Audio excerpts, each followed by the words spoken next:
ഓം ശാന്തി. 23/1/2025 ഇന്നത്തെ മുരളിയുടെ main points. മധുരമായ കുട്ടികളെ, മുഖ്യമായി 2 കാര്യങ്ങൾ എല്ലാവർക്കും മനസ്സിലാക്കി കൊടുക്കണം. ഒന്ന്, ബാബയെ ഓർമ്മിക്കൂ. രണ്ടാമത്തേത്, 84ന്റെ ചക്രത്തെ അറിയൂ. പിന്നെ എല്ലാ ചോദ്യങ്ങളും സമാപ്തമാകും. ലോകത്തിൽ ഇത്രയും അശാന്തി എന്തുകൊണ്ടാണ്?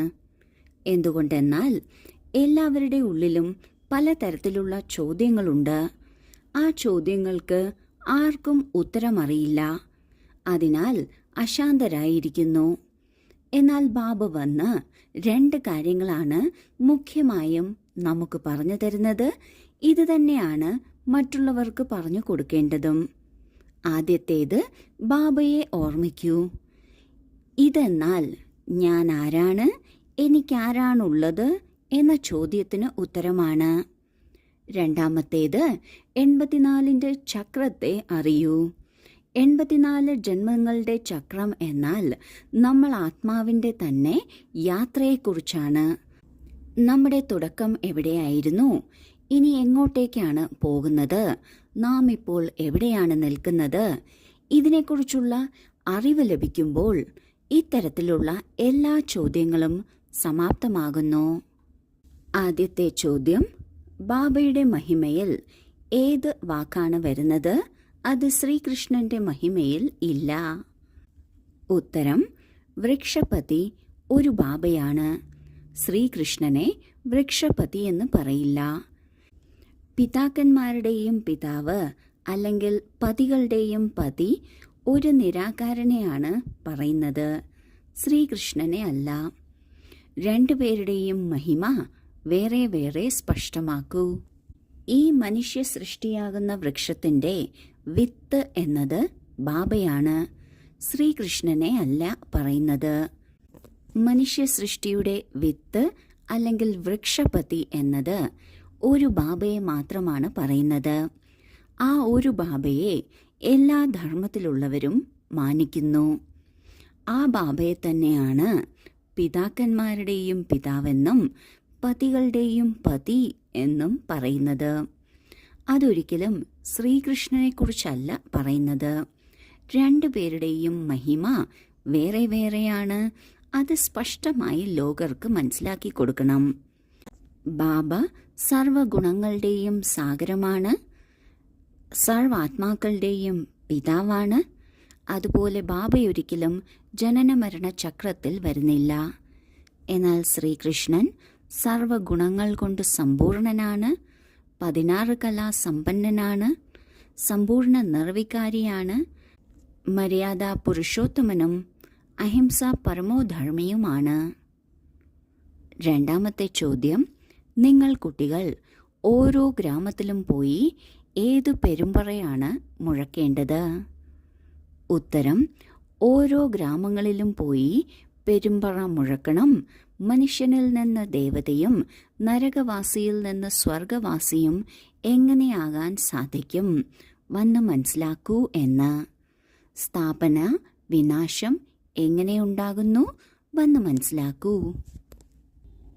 ഈ മുഴുവൻ ലോകത്തിലുള്ളവർക്കും ബാബയുടെ സന്ദേശം എത്തിക്കണം. ആ സന്ദേശമാണ് മനുഷ്യനിൽ നിന്നും ദേവതയും നരകവാസിയിൽ നിന്ന് സ്വർഗവാസിയും ആകുന്നത് എങ്ങനെയാണ് എന്നറിയണമെങ്കിൽ വന്നറിയൂ. ഈശ്വരന്റെ കർത്തവ്യമായ സ്ഥാപനയും വിനാശവും എങ്ങനെ നടക്കുന്നു, ഇതും അറിയാൻ ആഗ്രഹമുണ്ടെങ്കിൽ വന്ന് മനസ്സിലാക്കൂ. ഈ ഒരു സന്ദേശം മുഴുവൻ ലോകത്തിലുള്ളവർക്കും കൊടുക്കണം. അത് ദൂരെ ദൂരെയുള്ള ഓരോ ഗ്രാമങ്ങളിലും ചെന്ന് എല്ലാവർക്കും ഈ സന്ദേശം നൽകണം.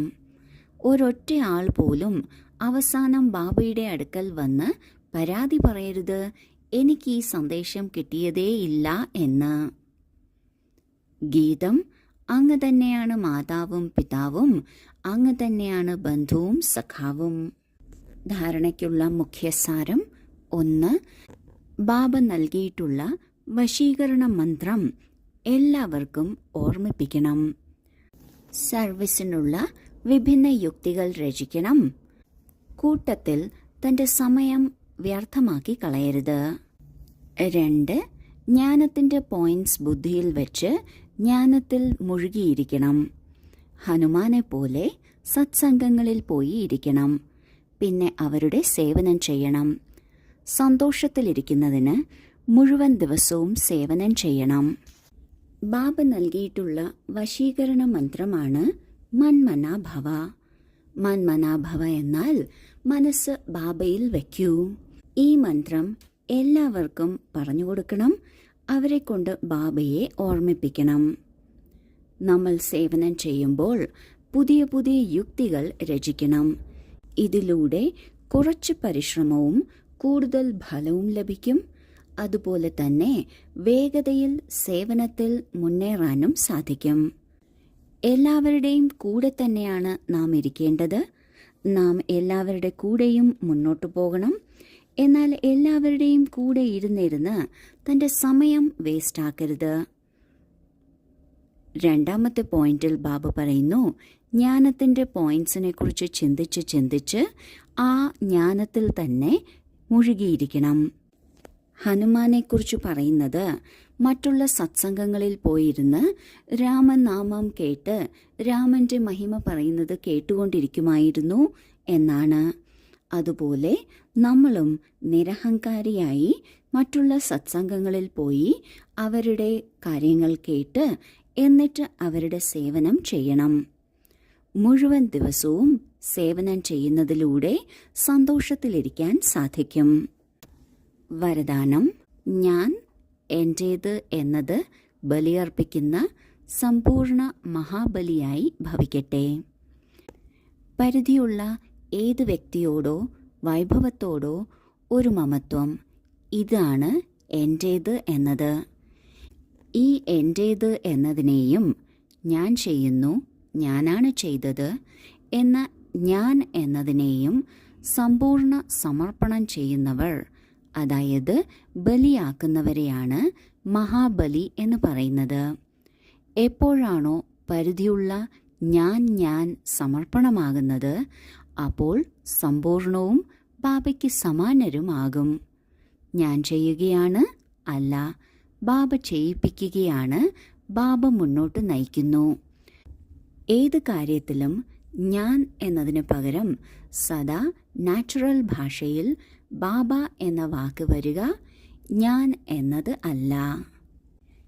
ഒരു വ്യക്തിയോടോ അല്ലെങ്കിൽ വസ്തുവിനോടോ ഉള്ള മമത്വമാണ് എന്റേത് എന്ന് പറയിപ്പിക്കുന്നത്. ഈ എന്റേത് എന്ന ഭാവവും ഞാൻ എന്ന ഭാവവും സമ്പൂർണമായി സമർപ്പണം ചെയ്യുന്നവർ, അതായത് ബലിയാക്കുന്നവരെ മഹാബലി എന്ന് പറയുന്നു. എല്ലായ്പ്പോഴും ബാബ ബാബ എന്ന വാക്ക് വരിക, ഞാൻ എന്നതല്ല. ഇങ്ങനെ സമർപ്പണം ചെയ്യുന്നതിലൂടെ സമ്പൂർണമാകും, ബാബയ്ക്ക് സമാനമാകും. സ്ലോഗൻ: സങ്കല്പങ്ങളിൽ ദൃഢത ധാരണ ചെയ്യൂ. ഇതിലൂടെ ചിന്തിക്കുന്നതും ചെയ്യുന്നതും സമാനമാകും. ചിന്തിക്കുന്നതും ചെയ്യുന്നതും ഒരുപോലെയാക്കുന്നതിന് സങ്കല്പങ്ങളിൽ ദൃഢത വേണം. എവിടെ ദൃഢതയുണ്ടോ, എന്ത് സങ്കല്പിക്കുന്നുവോ അത് കർമ്മത്തിലേക്ക് കൊണ്ടുവരിക തന്നെ ചെയ്യും എന്ന ദൃഢതയുണ്ടെങ്കിൽ അത് തീർച്ചയായും സംഭവിക്കുകയും ചെയ്യും. അങ്ങനെ ചിന്തിക്കുന്നതും ചെയ്യുന്നതും സമാനമാകും. ഇതിനായി സങ്കല്പങ്ങളിൽ ദൃഢത ധാരണ ചെയ്യണം. ഓം ശാന്തി.